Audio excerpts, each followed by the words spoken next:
Bonjour tout le monde, bonjour tout le monde. Nous sommes désolés de l'inconvénient qui est arrivé avec Catherine. Là, on va essayer de remédier à la situation. On va peut-être le remettre à une date ultérieure. Malheureusement, aujourd'hui, on pourra pas faire son live avec Catherine à cause des problèmes techniques qu'on a eu et tout ça. Suivez-nous sur les réseaux sociaux. C'est juste une partie remise. On va vraiment pouvoir refaire ça avec elle dans l'éventualité et tout ça. Là, c'est vraiment qu'on est désolé de l'inconvénient. Mais présentement, passons à notre prochain live avec Alexandre, notre conseiller aux ventes, qui va vous parler de tout ce qui est comment bien débuter un projet de serre, c'est quoi les bons intervenants, les bons cues à avoir lors d'un projet de serre. On va commencer à environ 3 à 4 minutes le live. Donc, on vous invite à se rejoindre à notre live avec Alexandre qui va parler de justement les bienfaits, les bonnes étapes pour commencer votre projet de serre. Donc, ce sera pas bien long et on vous apporte dans le live. Ah, c'est lié? Oui, j'ai le droit de dire qu'on est ici.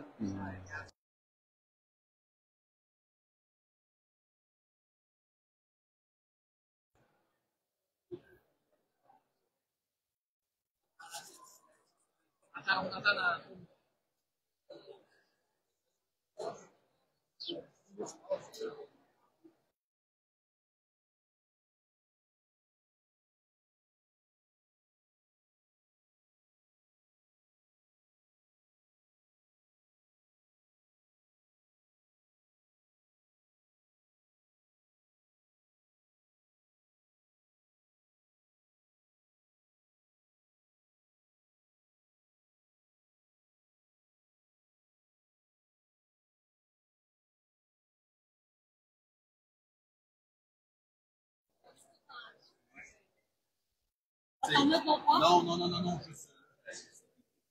C'est ça, tu fais juste jouer. Tu veux que je le tienne? Mais ici, c'est correct? Est-ce que vous m'entendez bien? Bonjour, Alexandre, en direct de Québec Vert, directement dans le kiosque de fabricant de serre Tessier. Aujourd'hui, je voulais vous parler des points importants à considérer avant de vous implanter une belle serre Tessier. Premièrement, il faut penser à avoir... je parlais à mon téléviseur de tourner la page. Premièrement, c'est important de considérer d'avoir l'accès à l'électricité proche de la serre parce que minimalement, ça prend du courant pour faire fonctionner la soufflerie. Puis, si on pousse plus loin, ça prend l'automatisation, le trop-brand ou pression positive, extraction. On a besoin d'électricité. Point d'eau important, puits ou lac, parce que l'irrigation, bref, une serre, ça consomme quand même beaucoup d'eau. Autre point important à penser, choix du terrain. Si possible, surélever la serre parce que, exemple, si on a une 30%, puis l'été, on a une grosse pluie intense, on a quand même 15 pieds d'eau qui va descendre sur le côté de la serre. Si la serre est dans un endroit plus bas que la majorité de votre terrain aux alentours, ben l'eau va se ramasser dans la serre, puis ce qui arrive, ben là, l'eau dans la serre, elle met des maladies fongiques égale bye bye les profits. Si on veut mettre toutes les chances de notre côté, on surélève la serre. L'hiver aussi, si vous voulez être en production, ben c'est important de justement s'il mouille, ben la pluie qui tombe du côté de la serre va chercher à s'éloigner de la serre au lieu de rentrer à l'intérieur de la serre, parce que l'hiver, drain ou fossé, si c'est plein de neige, c'est gelé, va être beaucoup moins efficace. Fait une serre surélevée peut grandement vous avantager. Autre point important, c'est les ancrages d'une serre Tessier. Ils rentrent 36 pouces dans le sol. Fait que si vous avez le luxe de choisir votre terrain, essayez d'en choisir un qui n'a pas de roche. Ça règle quand même beaucoup de problèmes. Si vous avez des roches, on a des plans A, B, C, W, X, Y, Z. On vient toujours à bout de régler les problèmes, sauf que c'est plus dispendieux. Fait que si vous avez le luxe de choisir votre terrain, pensez à s'éloigner des roches le plus possible.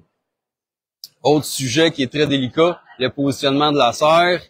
Vous demandez l'avis, si vous demandez l'avis à 5 personnes, vous aurez 5 avis différents, mais je vais vous donner le mien.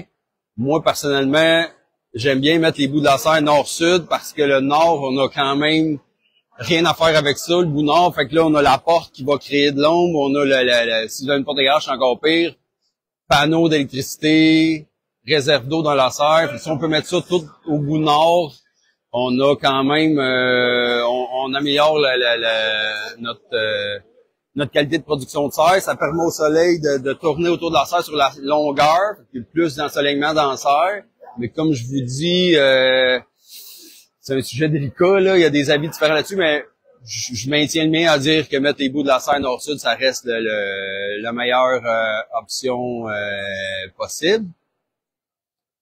Par la suite, le positionnement de la serre, c'est important de pas la mettre trop proche d'une bâtisse qui pourrait créer de l'ombre sur la serre.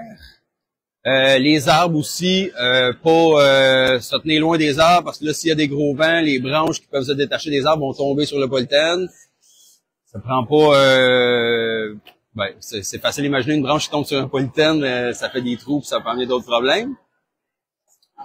Par la suite, si vous voulez faire de l'isolation périphérique, nos ancrages, ils rentrent de 36 pouces dans le sol, dans un sol qui est pas remué. C'est important de pas creuser sur le côté de la serre. On peut aller 12 pouces dans un sol qui a été creusé ou remué, mais il faut pas dépasser ça parce que ça vient grandement fragiliser la structure de la serre au niveau au fort vent finalement, là, pour être sûr qu'elle parte pas au vent, qu'elle n'aille pas faire un tour chez le voisin sans qu'on le veuille. C'est important qu'on n'aille pas jouer sur les bords de la serre. Même chose si vous voulez faire des drains. Ça change rien que vous mettez votre drain à un pied des ancrages, il va quand même faire son travail, puis on vient pas affecter la solidité de la serre. L'isolation périphérique, c'est la même chose. On peut descendre 12 pouces, mais après ça, j'aime mieux qu'on s'éloigne de la serre au 45 avec l'isolation périphérique qui va, le jet dans le fond, il descend en ligne droite. De gauche à droite dans le sol, il voyage pas beaucoup. Fait qu'une isolation périphérique installée au 45 va faire le travail. Puis en même temps, s'il y a des grosses pluies, ben ça va forcer l'eau à s'éloigner de la serre. Tout ça va être mieux pour l'installation de la serre.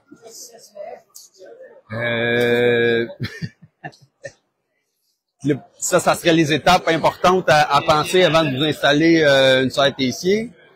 Ce serait pas mal les points importants à penser avant de vous demander une soumission pour une serre.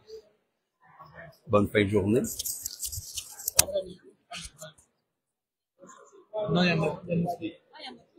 Si vous avez des questions, c'est la période des questions. Merci beaucoup Alexandre de cette explication, c'était vraiment très intéressant. Si vous avez des questions, c'est le moment de mettre dans le commentaire, mettez toutes vos questions. On va attendre à peu près 3 ou 4 questions, pas 3 ou 4 questions, mais 3 ou 4 minutes s'il y a des questions, sinon on va terminer le live.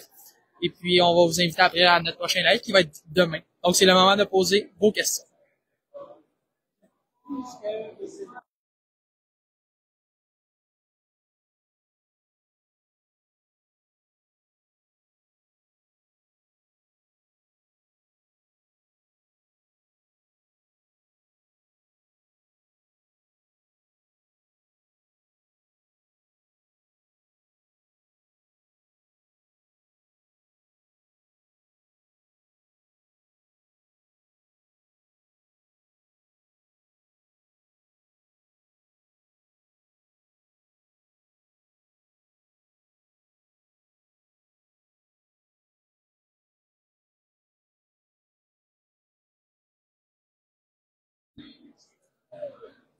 Bon, il n'y a pas de questions, donc on va finir le live maintenant. Donc, on vous invite demain à 10h sur l'entretien de votre serre, la fermeture de votre serre, la conférence avec Monsieur Daniel Dionne qui va vous expliquer tous les bienfaits de l'entretien, de garder une serre bien entretenue et aussi la fermeture d'une serre qui est assez important pour bien partir votre année ou bien fermer votre année. Donc, on vous invite demain matin à 10h pour le live avec Tessier. Donc, merci, bonne journée.